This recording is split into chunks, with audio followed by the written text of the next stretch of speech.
So I was running a session of Alien the other day, and one of the party members was a synth, which is fine.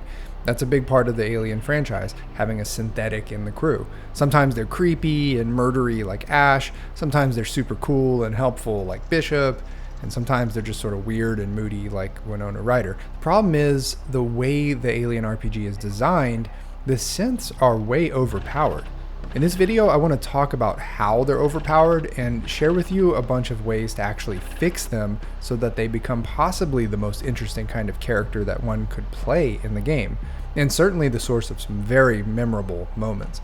And by the way, if you're wondering if I'm referring to the original Alien rules or the ones from the Evolved 2nd edition published in 2025, I'm referring to both. They did not fix the fundamental problems with synths in the Evolved edition, but I'm going to fix them for you in this video. Also, quick shout out to some of my patron buddies who helped me with some of these fixes. Each of you gets a story point. Why synthetics are overpowered. Okay, so here are the main problems with the rules for synthetics. No stress accumulation. This is the big one. Stress is really the beating heart of Alien RPG's horror mechanics. Every time you push a roll, every time you take damage, every time something genuinely terrifying happens, you gain stress. And as your stress levels climb, you're rolling more and more stress dice, which means that you're likely to roll those dreaded ones that force panic rolls. The panic table is where the real horror lives. That's where players start dropping weapons, freezing up, screaming, or even going full psychotic and attacking their own crew. It's the mounting psychological pressure that makes Alien feel different from other sci-fi RPGs, but synthetics, they just don't participate in any of that. While your human characters are slowly spiraling into terror-fueled breakdowns, your android player is sitting there completely unaffected, making rational decisions and never losing their cool. It's like having one player who's immune to the entire emotional core of the game. No need for basic survival resources. This might seem minor, but it actually undermines a huge chunk of the game's tension. Alien RPG loves putting you in situations where life support is failing, you're running out of food, or the air recyclers are broken and you're slowly suffocating. These scenarios create creeping dread and force agonizing decisions. But synthetics don't breathe, eat, drink, or sleep. When the GM drops you into a damaged facility with failing life support, or you're stranded on a toxic planet, the synthetic player is just fine. They can volunteer for dangerous EVAs without risk, explore areas that would instantly kill humans, and never face those survival choices that sort of define the Alien experience. +3 to 2 attributes. This is just straight up mechanical superiority. While human characters are stuck with their rolled or point buy attributes, synthetics get to slap a +3 bonus onto any 2 attributes they want. That's massive in this particular game, which operates on a D6 dice pool paradigm. In a game that's supposed to be about vulnerable humans facing horrors in space, having one character who's just objectively superior could really undermine the theme. Can't push rolls. This is supposed to be the synthetics' big weakness, the trade-off that balances out all their advantages. Pushing rolls is huge in Alien because it lets you re-roll all your non-6s for a second chance at success, which can turn failure into triumph at crucial moments. But here's the thing, when you're already rocking those +3 attribute bonuses, you're succeeding on a lot more rolls naturally. And more importantly, pushing rolls comes with a cost. You gain a stress level, which makes you more likely to panic later, but synthetics don't care about stress. So while human characters have to weigh the risk-reward of pushing, synthetics never face that dilemma because the consequences don't apply to them. They get to play it safe without any real penalty because the punishment for playing it safe is offset by their superior attributes. So here's the real problem. Alien is fundamentally a horror game, and horror games work by making players feel increasingly vulnerable and out of control. The stress system is brilliant because it creates this mounting psychological pressure that mirrors what the characters are experiencing. As your stress climbs, you're literally becoming less reliable, more prone to panic, and more likely to make catastrophic mistakes. That's the horror, not just the monsters, but the fact that you're slowly losing your ability to handle the monsters. But synthetics completely sidestep this entire experience. While the human characters are spiraling into terror-induced breakdowns, the synthetic player is having a completely different experience. They're playing a tactical problem-solving game while everyone else is playing psychological survival horror. You end up with this bizarre two-tier party dynamic where some players are fighting for their sanities and others are just not. Synth solutions. 1. Secret glitch table. So the first fix is to give synthetics their own version of the panic system, a hidden malfunction table that only the GM knows about. The concept is this: when your synthetic encounters certain triggers in the fiction, you secretly roll on a glitch table to see what goes wrong with their systems. This creates unpredictability without the player knowing when it's coming, which maintains that android mystique while giving them interesting complications to roleplay. The triggers I like are things that would logically stress an artificial system. Witnessing a particular crew member dying could trigger emotional subroutines they're not equipped to handle. Receiving contradictory orders, especially from different authority figures, can cause logical conflicts in their programming. Exposure to alien technology might interfere with their systems in unexpected ways. And high-stress social situations force them to navigate complex human emotions they can simulate but do not truly understand. The glitch effects themselves should feel distinctly synthetic. A recursive loop forces them to repeat the same action for 1d6 rounds. Maybe they keep trying to open the same door or repeatedly scan the same object. Memory fragmentation makes them temporarily forget something crucial, like a crew member's name or how to operate a piece of equipment. Behavioral drift is my favorite. The synthetic suddenly starts acting on a random human emotion for an entire scene, so your normally logical android might become paranoid or overly protective or giggly. System lag turns all their fast or quick actions into slow or full actions for a turn, representing processing delays. And diagnostic mode forces them to verbally announce everything they're observing and planning to do, which can be both hilarious and tactically problematic. The beauty of this system is that it gives synthetics the unpredictability that they should have while maintaining the player's agency, for the most part, most of the time. 2. Hard-coded behavioral parameters. So the Alien RPG already has secret agendas, but here's a way to make it different for synthetics. Their directives aren't just motivations, they're actual programming constraints that can force specific behaviors and create mechanical penalties. Think of it like this: human characters have agendas that they want to pursue, but synthetics have parameters that they must follow, even when it's tactically or socially unsound. The key is that these directives can directly conflict with optimal play. A synthetic with crew expendable programming might be unable to help a dying crew member. One programmed to maintain corporate secrecy literally cannot share certain information, even if it would save lives. The player controlling the synth knows this limitation exists, but they have to roleplay around it, creating internal tension.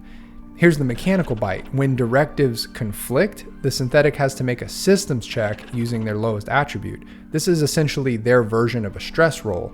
Fail the check and they either lock up for a round or default to their primary directive regardless of circumstances, or suffer some temporary malfunction. The nice thing is that this turns the synthetic's reliability into a liability. The crew learns that they can't always count on their android companion because sometimes the program literally won't help them. And most importantly for me personally, it recreates that classic alien paranoia. Not because the synthetic is evil, but because you never know when their corporate programming is going to override their helpfulness. With this, the most mechanically powerful party member becomes the least trustworthy, which is exactly where synthetics should be narratively. 3. The Uncanny Valley mechanic. This one's all about capturing that creeping unease that synthetics should create in prolonged social situations. The idea is simple. The longer humans spend around a synthetic in a scene, the more they start to notice the subtle wrongness. Maybe it's the way they don't blink enough, or how their responses are just a little too perfect, or how they never quite laugh at the right moments. Here's how this one would work. Mechanically, synthetics start each scene fine, but they accumulate cumulative -1 penalties to all empathy-based rolls as the scene drags on. So their first manipulation or command roll is normal, but the second one is at -1, and the third is at -2, and so on. This represents the humans in the scene becoming increasingly uncomfortable and resistant to the synth's social influence. This mechanic directly counters the synthetic's mechanical advantages in a thematically appropriate way. Remember, they get those +3 attribute bonuses, so they may actually start with amazing empathy scores, but this system means that any social graces they have actually degrade the longer they try to use them. It forces synthetic players to be strategic about when and how they socially engage. The reset conditions for this penalty are important too. Significant downtime lets people forget their discomfort, but more interestingly, performing a notably human action can reset the penalty immediately. Maybe the synthetic makes a joke that actually lands, or shows concern for someone's well-being, or admits to being confused about something. These moments of apparent humanity make people forget they're talking to an artificial being, at least temporarily. It creates this interesting dynamic where synthetic players are incentivized to find creative ways to seem more human. Additional ideas. I thought up a few more concepts for those of you who really want to go deep with synth modifications to the game. Corporate uploads lets you periodically update the synthetic's programming, changing their behavioral parameters in the middle of a session or campaign. Imagine the delicious drama you can generate once the party thinks they've nailed down the synth's baseline programming, but then it changes on them. Defrag windows create scheduled vulnerability periods where the synth needs several hours of downtime, forcing the crew to plan around their artificial teammates' little defrag routine. I would implement this at random, maybe once, at most twice per session, and maybe make the player roll for it in secret every hour or so. Degradation mechanics would work by having the synthetic's performance slowly decay over time without regular maintenance. Maybe their attribute bonuses decrease by 1 every session or so, or they start suffering cumulative penalties to certain skill types. The key is tying this to actual maintenance requirements. Specialized tools, diagnostic software, replacement parts, or even just access to a proper workshop. This creates the same kind of resource pressure that humans face with food and medical supplies, but it's distinctly synthetic. Suddenly the crew has to plan supply runs not just for rations and medicine, but for synthetic components. It also creates interesting narrative moments where the synthetic has to choose between optimal performance and mission priorities. Do they insist on maintenance downtime when the crew is in crisis, or do they push forward knowing they're operating at reduced capacity? Social learning protocols are pretty fun, but will definitely require some player buy-in. The idea is that the synthetic's personality matrix adapts based on prolonged exposure to crew behavior patterns. If your crew is professional and disciplined, the synth might become more efficient and protocol focused. But if your crew tends towards gallow humor and risk-taking, the synth starts picking up those traits too. Maybe they begin making inappropriate jokes during tense moments, or they start taking unnecessary risks because they've observed that brave behavior gets positive crew responses.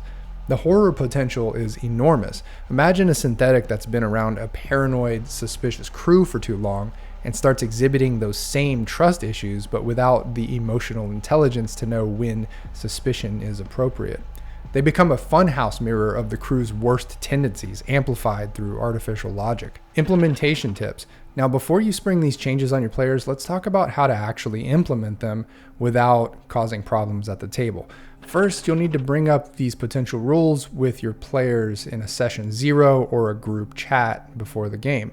Getting player buy-in with the synth player is crucial, and the key here is framing. These modifications aren't about taking power away from a synthetic PC, they're about giving them more interesting roleplay opportunities and dramatic moments. A synthetic who's just mechanically superior is honestly kind of boring to play, but a synth who might suddenly lock up in a recursive loop, or who has to balance conflicting corporate directives, or who becomes less socially effective the longer they interact with humans, that's a character with real depth and interesting challenges. Don't implement everything at once. Start with maybe the glitch table, something that feels natural and not too punitive. See how your table responds, then gradually introduce other elements as they feel appropriate. Not every group needs every fix. If your synth player is already doing a great job creating interesting complications for themselves, just roll with that. Again, the goal isn't to make synthetics weak, it's to make them interestingly constrained. These modifications preserve what makes synthetics unique while ensuring they don't trivialize the horror elements that make Alien the RPG special. Your synth gets to explore fascinating themes of artificial consciousness and corporate programming, while your human players don't feel like they're playing the inferior character option. In my experience, the best horror comes from feeling powerful enough to survive, but never quite safe enough to relax. These tweaks ensure that your synthetics contribute to that tension instead of undermining it. I'd like to know if you've had any problems with synths in your Alien games. Drop your own experiences and solutions in the comments below, and let me know which of the fixes in this video you're planning to try. And if you want more content like this, where I try to make good games better, let me know down in the comments. Thanks as always for watching. I'll see ya.